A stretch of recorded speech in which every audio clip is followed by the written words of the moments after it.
My mom cried when I got into college. Not out of pride, but because I was leaving her. My sister said I was broken and mocked me for wanting more. So I packed a bag in secret and left in the middle of the night. They thought I'd come crawling back, but I never did. You ever feel like your whole existence is just a punching bag that cries too much? Because that was me, Frankie, the crying punching bag. And in my house, tears weren't met with comfort. They were ammunition. My name's Lena. I'm 20 now, but this starts back when I was 17.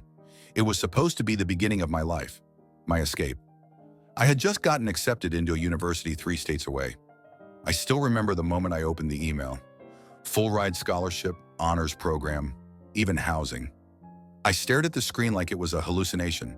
It felt like someone had finally opened a window in a room I didn't know was filled with smoke. But when I told my mom, she didn't even read the letter. She didn't ask the name of the school. She didn't ask what I wanted to study. She just crumpled into the couch like someone had shot her. "You really hate me that much?" That was her first sentence. And I should have known. I did know. But I guess I still held out some microscopic hope that she'd smile, clap, say she was proud of me. Instead, she wailed, not cried, wailed, like I'd announced I was moving to Mars to join a cult. My sister Katie came into the room mid-breakdown, took one look at Mom, then turned to me with that smug little smirk she always wore when she saw an opening to strike. "What did you do to her now, drama queen?" And that was it. I was the villain. Katie was older by 2 years and sharper by miles when it came to cruelty. She didn't hit. She knew words were a cleaner weapon. Prettier even. She could twist a compliment into a curse before you even realized what was happening. She was my mom's favorite thing in the world. I used to think I was just imagining that maybe I was paranoid or sensitive. But that night, sitting there as they tag-teamed their performance, I knew I wasn't crazy. "She's leaving me like her father did," my mom sobbed, rocking back and forth on the couch. "No one stays. No one ever stays." I didn't even remember my father. He left when I was 2. All I knew of him were whispers and pictures buried in the attic. But somehow, even that was my fault. Katie jumped on it. "Maybe if you weren't such a cold, selfish itch, people wouldn't run from you." I stood there numb, no words left. Just this burning behind my eyes that I tried so hard not to let fall. But the tears came. They always did. "Are you seriously crying?" Katie snapped, her voice shrill with disgust. "God, you're pathetic." My mom stopped rocking long enough to chime in. "Don't manipulate me with your crocodile tears, Lena." That night, I locked myself in my room and stared at the acceptance letter until the words blurred. I imagined my dorm room, a clean bed, a locked door. Silence. No footsteps in the hall that made my stomach clench.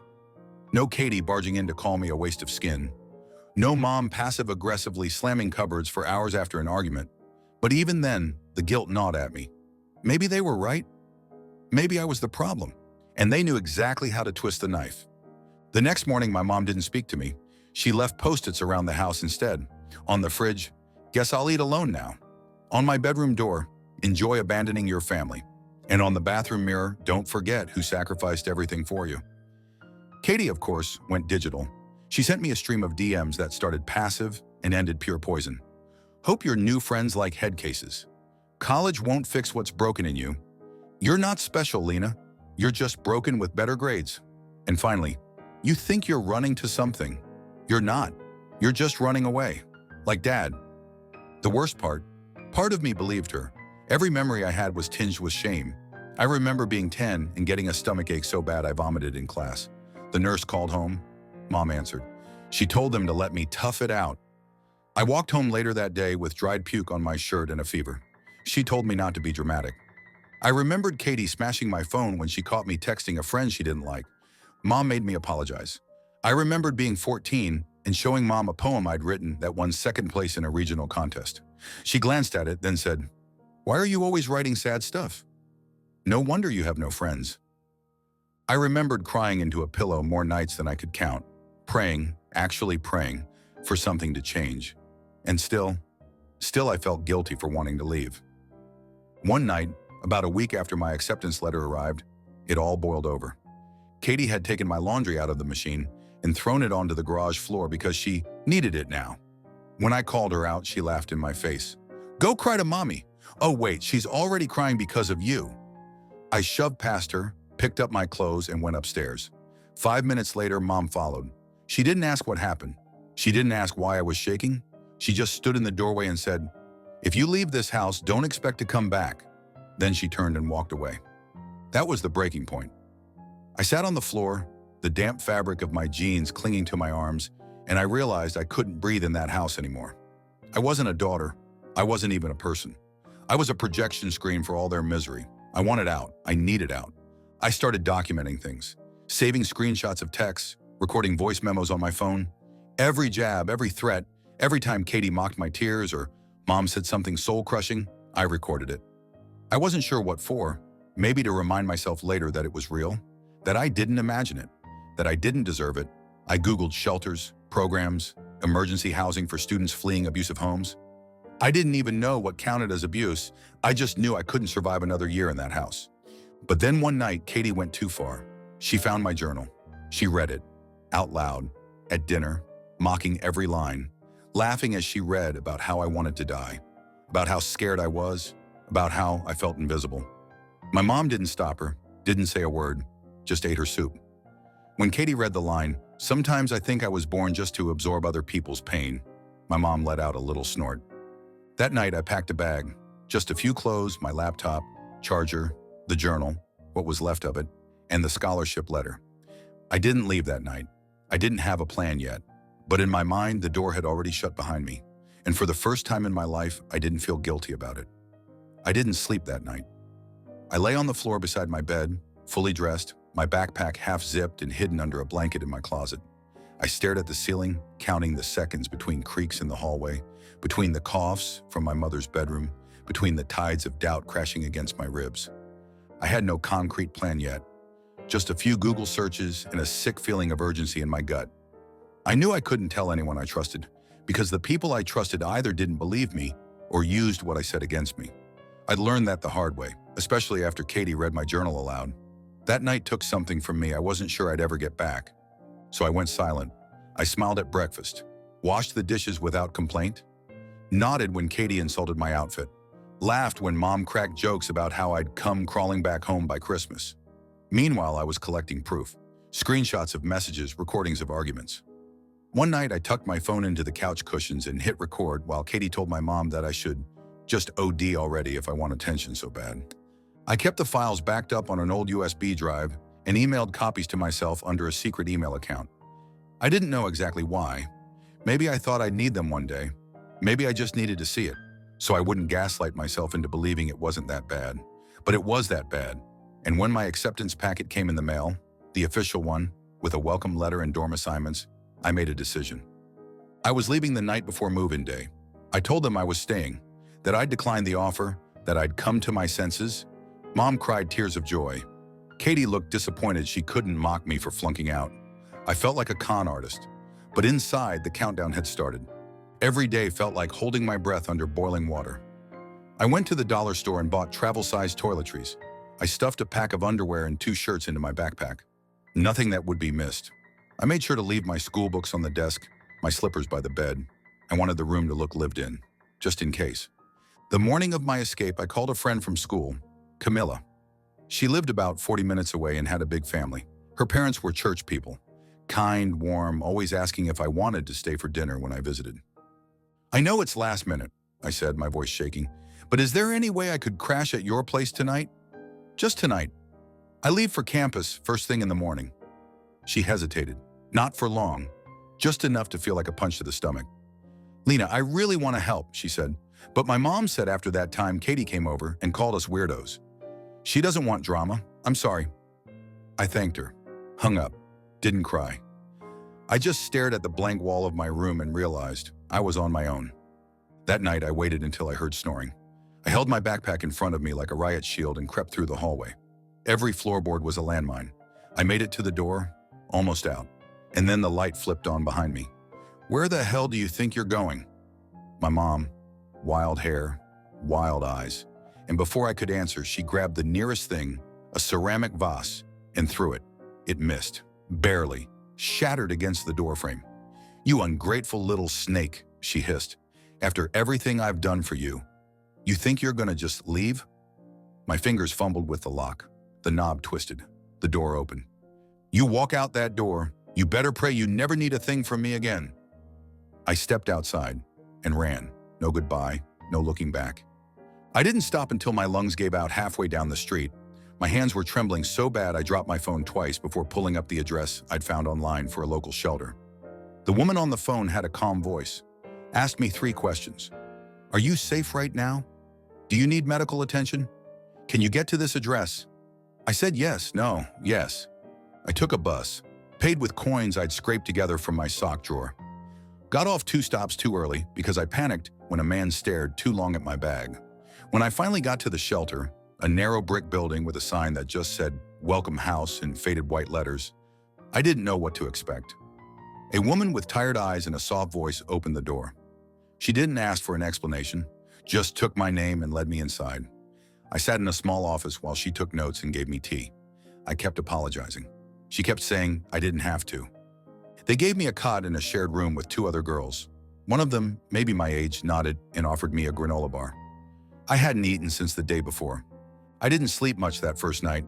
I kept waiting for someone to yank the blanket off me, to scream, to laugh. But the only sounds were soft breathing and the hum of a hallway light.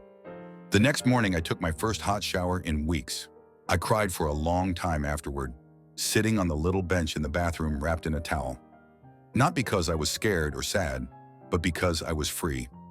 I didn't have a home, or a plan, or even a toothbrush that wasn't borrowed. But for the first time in my life, no one was calling me a burden. No one was weaponizing my tears. No one was mocking me just for breathing. I looked in the mirror. My eyes were puffy, my face pale, my lips chapped. But I was still standing. And that meant I had a chance to build something new, even if I had to start from nothing.